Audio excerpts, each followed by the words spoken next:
কোরআনের ভাষায়, فأخذناه وجنوده فنبذناهم في اليم فانظر كيف كان عاقبة الظالمين। শেষ পর্যন্ত আমরা তাকে এবং তার সৈন্য সামন্তকে পাকড়াও করে সমুদ্রে নিক্ষেপ করলাম। এখন দেখো এই জালেমদের পরিণাম কি হয়েছে। আল্লাহ এই জালিমকে তার বংশসহ নদীতে ডুবিয়েই ক্ষান্ত হননি, বরং তার লাশ দেখে যাতে পরবর্তীতে মানুষেরা শিক্ষা নিতে পারে, আল্লাহদ্রোহীর পরিণতি কি ভয়ঙ্কর হয় তা জানতে পারে, সেজন্য আজও তার লাশের মমি কায়রোর তাহারার জাদুঘরে সংরক্ষিত রাখার ব্যবস্থা করেছেন। সারা বিশ্বের হাজারো পর্যটক এই জাদুঘরে আসেন এবং ফিরাউনের লাশের মমি দেখে শিক্ষা নিয়ে থাকেন।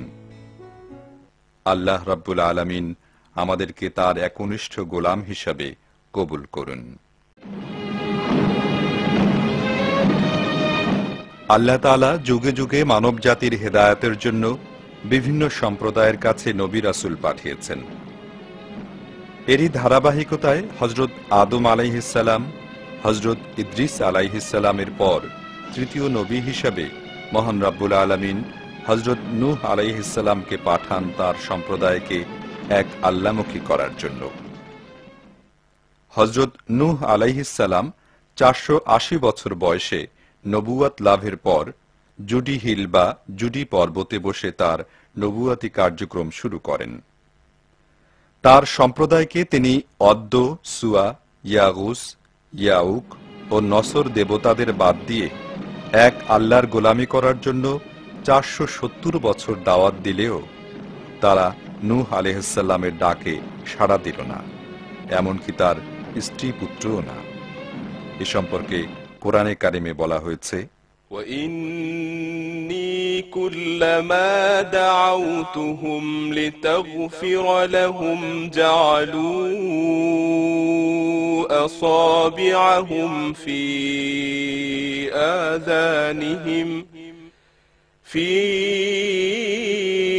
آذانهم واستغشوا ثيابهم وأصروا واستكبروا استكبارا। আর যখনই আমি তাদেরকে ডেকেছি যেন তুমি তাদেরকে মাফ করে দাও, কিন্তু তারা তাদের কানে আঙুল দিয়ে এবং নিজেদের কাপড় দিয়ে মুখ ঢেকে নিয়েছে এবং নিজেদের সিদ্ধান্তে তারা অনমনীয় হয়েছে আর খুব বেশি অহংকার করেছে। ফলে আল্লাহ রাব্বুল আলামিন নূহ আলাইহিস সালামের সম্প্রদায়ের প্রতি অসন্তুষ্ট হয়ে যান এবং নূহ আলাইহিস সালামকে একটি নৌকা তৈরির নির্দেশ দেন। তাতে তার অল্প সংখ্যক অনুসারী ও পালিত পশুদের জোড়ায় জোড়ায় নিয়ে আরোহণ করেন।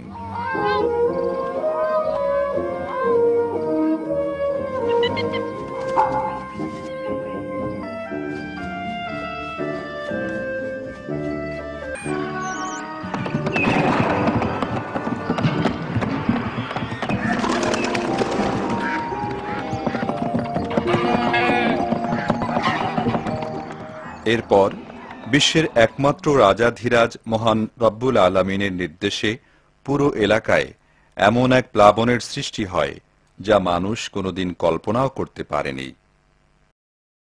এই প্লাবনের ফলে হযরত নূহ আলাইহিস সালামের কিস্তির বাইরে যা কিছু ছিল নিমেষেই সব ধ্বংস হয়ে গেল।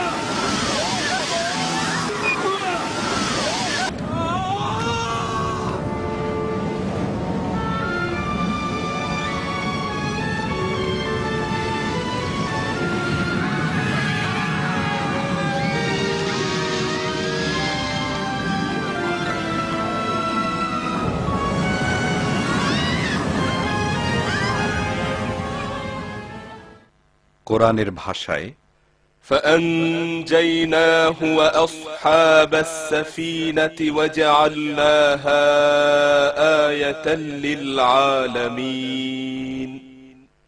পরে নূহ ও নৌকাওয়ালাদেরকে আমি বাঁচিয়ে দিলাম এবং এই ঘটনাকে দুনিয়াবাসীর জন্য একটি নিশানা বানিয়ে দিলাম। আর এভাবেই আস্থা করে নিক্ষিপ্ত হল পৃথিবীর ইতিহাসের আরেকটি অবাধ্য জাতি। এই পাহাড়টি দুনিয়াবাসীর জন্য আল্লাহর সেই নিদর্শন। ধারণা করা হয় এই পাহাড়েই হযরত নূহ আলাইহিসসালাম মহাপ্লাবনের পর সাথীদের নিয়ে আশ্রয় গ্রহণ করেছিলেন। আজ থেকে 2000 বছর পূর্বে ইটালির পম্পে নামক শহরটির গোড়াপত্তন হয়। 20,000 লোকের বসবাস এই শহরটিতে। নাগরিক জীবনের স্বাভাবিক সব রকমের সুযোগ সুবিধা ছিল এখানে। ছিল কোলাহলমুখর কর্মচঞ্চলতা, কিন্তু সব পাওয়ার আনন্দে এখানকার অধিবাসীরা হয়ে উঠেছিল বড়ই বেয়ারা, অহংকারী আর লোভী। এক আল্লাহকে ভুলে দেবদেবী আর মূর্তির চর্চায় হয়েছিল আকণ্ঠ নিমগ্ন।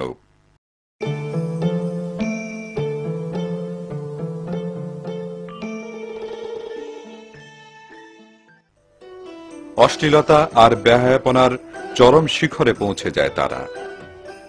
তাই তো হঠাৎ করেই একদিন তাদের উপর নেমে আসে ভিসুভিয়াস থেকে নির্গত উত্তপ্ত গলিত লাভার স্রোত। মাত্র কয়েক মিনিটের মধ্যে পুরো নগরীটি চাপা পড়ে যায়। কিছু বুঝে ওঠার আগেই থেমে যায় পম্পে নগরীর সকল কোলাহল। এভাবেই ইতিহাসের পাতা থেকে হারিয়ে যায় পৃথিবীর আরেকটি অবাধ্য জাতি, যা দেশ বিদেশের অসংখ্য পর্যটক দেখে থাকেন তাদের বাহ্যিক চোখ দিয়ে। কিন্তু একজন ঈমানদার এই দৃশ্য দেখবেন তার অন্তর্চক্ষু দিয়ে, আর শিক্ষা গ্রহণ করবেন অনন্ত জীবনের জন্য।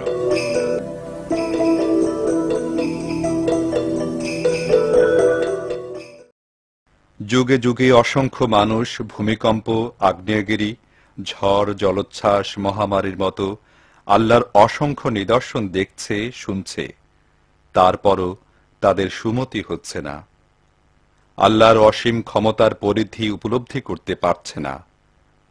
অজ্ঞতার বশবর্তী হয়ে তারা এগুলোকে প্রাকৃতিক দুর্যোগ বলে চালিয়ে দিচ্ছে।